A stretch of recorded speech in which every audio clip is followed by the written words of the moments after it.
کس خوف کے ساتھ ہم امید کے ساتھ ہم 2026 میں داخل ہوئے. سارے لوگوں نے اکانومی کا بتایا نا کہ ڈالر 284 میں ہے, لٹرلی 300 میں ہوگا. لوگوں میں ایک اضطراب ہے, مایوسی ہے, ایک کنسرن ہے اپنے ملک کے لیے. آج لوگوں کو آپ کہو کہ سمیشن کی طرف بڑھ رہے ہیں, دیکھ لیجیے گا ڈالر 250 پہ آ جائے گا اس ملک میں, اس عوام میں اتنا بڑا پوٹینشل ہے. لیکن لوگ حیران ہے کس طرح کہ ہماری سمت کا تعین نہیں ہو سکا. میں ضرور اس بات کا تذکرہ کروں گا کہ 2 سالوں میں جو ہم نے اہداف حاصل کرنے تھے 2024 اور 2025 میں, افسوس کے ساتھ کہنا پڑتا ہے کہ ہم وہ اہداف حاصل کرنے میں کامیاب نہیں ہو سکے, بلکہ یہاں تک ہوا کہ جو بچا کچا تھا وہ بھی ہم سے چلا گیا کافی حد تک. 91 سے 76 پہ آئے. آج خان صاحب کے ساتھ ملاقاتوں کا ذکر کر رہے ہیں, بی بی کے ساتھ ملاقاتوں کا تذکرہ کرتے ہیں. لیڈرشپ کی ملاقاتیں کب سے بند تھی, فیملی کی بھی ملاقاتیں بند ہو گئی. عدلیہ جو کچھ جج تھے جو کھڑے ہو سکتے وہ تو گئے. شاید عدلیہ نام کی چیز ہی نہیں رہی جس کی طرف لوگ امید لگا کے بیٹھے کہ یہاں سے انصاف تو کیا, ہمیں بر وقت انصاف تو کیا, کہ انصاف کی امید بھی ہے. اس لیے سرکمسٹانسز میں پھر بھی کہوں گا, اور میں نے کل بھی ذکر کیا تھا کہ نیگیٹو میں بھی پازیٹو کا سوچ رکھیں. پھر بھی ہم چاہتے ہیں کہ جمہوریت رہے, اور یہ جمہوری کشتی اور یہ شپ تو ڈوب رہا, لیکن ہم نے ڈوبتے ڈوبتے اس کشتی کو چلا دینا ہے تاکہ ہم اپنے عوام کو ساحل پہ پہنچا سکیں. یہ عوام, یہ ملک, یہ بچے, یہ یوٹیوبر آپ کے سامنے بیٹھنے والے بچے, یہ اس ملک کا مستقبل ہے.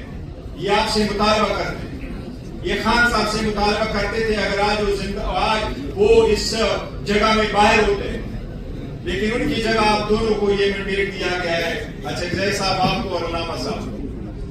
میں نے بڑا کیٹیگوریکلی آپ کو کہا کہ ہم وہ اہداف حاصل نہیں کر سکتے, اور امید کی اب ساری عوام کی ساری امیدیں آپ کی طرح لگی ہے.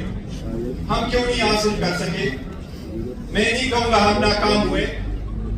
ایک دیوار پہ لکھا ہر جگہ کو نظر آ رہا تھا اور ایک بصیت کے ساتھ لڑنا تھا.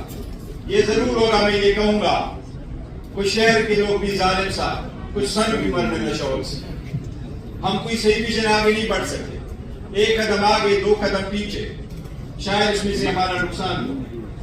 اب آپ نے جو کچھ عوام کے سامنے رکھنا ہے, سب لوگوں نے جو میں نے نوٹ کیا انہوں نے ایک زبان یہ کہا ہے, اچھا زید صاحب جو آپ کو کہیں گے, چاہے وہ ہماری KPT کی حکومت ہے, چاہے وہ PTI ہے, چاہے وہ باقی پارٹی ہے, چاہے ینگسٹر آئے, چاہے جرنلسٹ آئے, انہوں نے کہا آپ بھی لے لیں, آپ لائے عمل دے دیں, ہم سپورٹ کر دیں.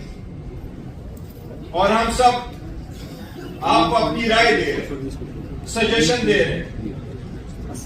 دیکھیں میں نے کل بھی کہا, دوبارہ اعادہ کروں گا, جو آپ مناسب سمجھتے ہیں. ہیلنگ ٹچ دینے کا ٹائم ہے, اور جب ڈائلاگ کی طرف لوگ جاتے ہیں تو ڈائلاگ برابری کی بنیاد پہ کس نے کہا ہے کہ ڈائلاگ ہوتی ہے؟ کس نے کہا ڈائلاگ میں جب لوگ بیٹھتے ہیں تو دونوں برابر ہوتے ہیں؟ کون کہتا ہے ڈائلاگ میں دونوں برابر بیٹھتے ہیں؟ ڈائلاگ میں ہوتا ہے ایک اگریسر, ایک مظلوم, ایک آصف, ایک لاچار بیٹھا ہوتا ہے. ہمیشہ ڈائلاگ ہوتی ہے عوام اور ڈکٹیٹرز. آپ لوگ تو تھے 2002 میں, لیاقت بلوچ صاحب تو تھے 2002 میں. مشرف کے ساتھ کیا ڈائلاگ ہوئی تھی, ان کو یہ بات کہاں تک پہنچایا, کس طرح کی ڈائلاگ ہوئی. جمہوریت میں ڈائلاگ جمہوریت کا حصہ ہے. جو یہ کہتا ہے ڈائلاگ کمزوری ہے, میں اس کو جمہوری سوچ کے منافی سمجھتا ہوں. اگر ہم نے بھی بات کرنی ہے تو ہم نے کوئی بھی کسی بھی صورت جس نظریے کے لیے, جس نریٹو کی وجہ سے خان صاحب 2 سال سے زیادہ جیل میں رہے، اس کو کمپرومائز کریں گے؟ وہ کوئی کمپرومائز نہیں ہے. خان صاحب جیل میں ناحق ہے، اور ناحق ہمارے عوام اور اس ملک کی آزادی کے لیے وہ جیل میں بنے. آج چاہے تو کل باہر ہوں گے اگر وہ ڈیل کرتے، لیکن وہ ڈیل نہیں کریں گے، نہ آج تک انہوں نے کی ہے نہ ڈیل کریں گے. خان صاحب کے نظریے زاویے پہ کوئی کمپرومائز نہیں. لیکن واٹس نیکسٹ؟ آج ہم نے 2 دن کمپلیٹ کر لیے. اتنی دنیا نے اسپیچیں کی. اس سیمینار سے ہم کیا لینا چاہتے ہیں؟ اس سیمینار کی کنکلوژن پہ 24 کروڑ عوام اس وقت امید لگائے بیٹھے. ہم کیا پیغام دینا چاہتے ہیں؟ ہم کس طرح بل کو لے کے جانا چاہتے ہیں؟ اس مسیحیت سے جان کیسے چھڑائیں گے؟ اس مسیحیت کا مقابلہ کس طرح کریں گے؟ ان پارلیمان جو پہلے سے خاموش کیا گیا تھا، اس میں بیٹھ کی کیا فائدہ؟ لیکن اس میں بیٹھتے رہیں. اب آگے کی طرف جب ہم دیکھیں گے تو آپ مزید سلوشن کی طرف جانا ضرور ہوگا. جو آپ کے ذہن میں سلوشن ہے، لیکن ایک جو میرے ذہن میں آ رہا ہے، ٹرانزیشن ہمیشہ ہوتا ہے.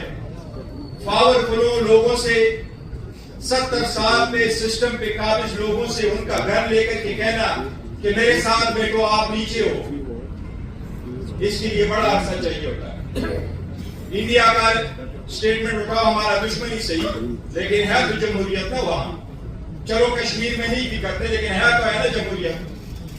میں نے ایک تصویر ساتھی کو بتایا کہ دیکھیں جی آگے دیکھیں، ان کا چیف آف آرمی صاحب 6 نمبر رو میں بیٹھا ہوا ہے مودی کے اوت میں، اور اس سے پہلے والی سیٹ میں شاہ رخ خان بیٹھا ہے. تو میرے ساتھ بیٹھنے والے ایک بندے نے کہا تھا، وہ امریکہ پڑھتا ہے، وہ کہتا ہے اگر آپ کے ملک میں تھا تو وہ آپ کو خود آپ کے اوپر آ کر کے بٹھاتے اپنے ساتھ. 70 سالوں میں جو ہوا شاید 1 مہینے دے میں تو یہ ختم نہیں ہوگا. لیکن ٹرانزیشن کو